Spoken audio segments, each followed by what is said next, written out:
Good night, everyone, and welcome to STP News, which stands for São Tomé and Príncipe News. Welcome to the first and maybe only edition of this program, which is focused on this country, everything about it, some pros and cons, and maybe a solution for a bigger problem. São Tomé and Príncipe is a small nation composed of an archipelago that is a group of islands. It is located in the Gulf of Guinea of Equatorial Atlantic Ocean. It has two main islands, São Tomé and Príncipe, located about 140 kilometers apart. Economic activities are divided into services, especially tourism, industry, that is like light constructions, textiles, soap, beer, fish processing, etc., and agriculture, that is 95% of cocoa exports. These are the three major economic activities in São Tomé and Príncipe. It has a GDP of 250 million of US dollars approximately, and is divided into agriculture with 19.8%, industry with 15.9%, and services with 64.3%. It has a GDP per capita of 1,756.06 US dollars approximately. Their main foreign investors are Thailand and China, shown in the next graph. Its geopolitical importance comes with their economy now is experiencing some changes due to investment in the development of its oil industry in the oil-rich waters of the Gulf of Guinea. This Gulf of Guinea zone holds more than 10 billion barrels of oil. Most of this 9% of oil that is shown in the next graph comes from Gulf of Guinea. Also, it is politically stable. The government and business community appear to be focused on building consensus to develop the countries economically, to improve basic social services to the country's young and growing population. So, no development because of unprepared young population. What is causing this? São Tomé and Príncipe is categorized as a least developed country by the UN, and their young population. Bad education and bad economy do not help. Well, although there are a lot of young people, 44% of the population actually, and this country has strong development abilities, children are like not getting enough preparation. They are getting 12 expected years of schooling only.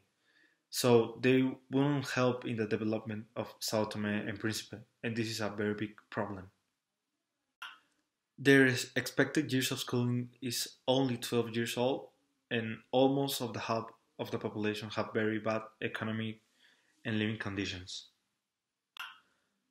Almost 50% of the population is between 0 and 14 years old, with a population of 1,900 people approximately.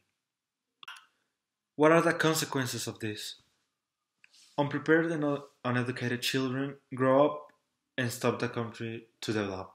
Yes. Imagine this 44% of the population with only 12 maximum years of schooling leading the country. Children are the future, and unprepared children will end 100% in a bad future. Okay, so how could we solve one of the problems? And at least the education one, which is, we believe, the base for most of them. First, reduce the cost of education. Several African countries have abolished their school fees. Each time the move has triggered a large increase in primary school enrollment. For example, Ghana already increased by 12%, Kenya by 18%, and Malawi by 51% since the abolition of school fees. That encouraged the parents to take their children to school since it's free. Second, start a lunch program, which would be a food program. Providing food during school will alleviate the children's hunger during class, as well as encourage regular school attendance is, they will get free food. The school lunch programs have been shown to increase math score, student concentration, and general achievement.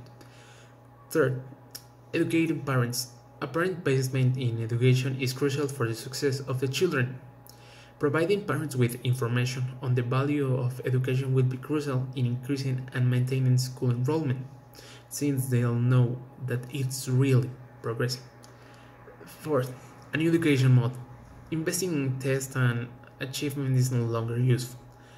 A new education model should include importance of financial health and administrative skills. Students should practice teamwork, leadership, and critical thinking. They should also gain exposure to entrepreneurship projects such as identifying and exploiting market opportunities through business such as community recycling. The shift away from standardizing learning will prepare students to make a positive impact on the social and economic of their communities. And one of the last steps is to be improve resources for teachers. Computer-assisted learning will inevitably improve education in developing countries and change the educational experience of both teachers and students. The computer should have age-appropriate learning software and technically educated staff that knows how to maintain them. These methods to improve education in developed countries will continue to encourage student enrollment and, most importantly, will ensure that the children stay in school and learn more while they are there. Well, we're reaching the end of our special program, and we hope that you learn a little bit about São Tomé and Príncipe and learn some of the bad things, sadly, but we also have thought of a way of improving and at least eliminating one of the problems for a better future for the country. This has been São Tomé and Príncipe News, and we hope one day we may make another edition of this news.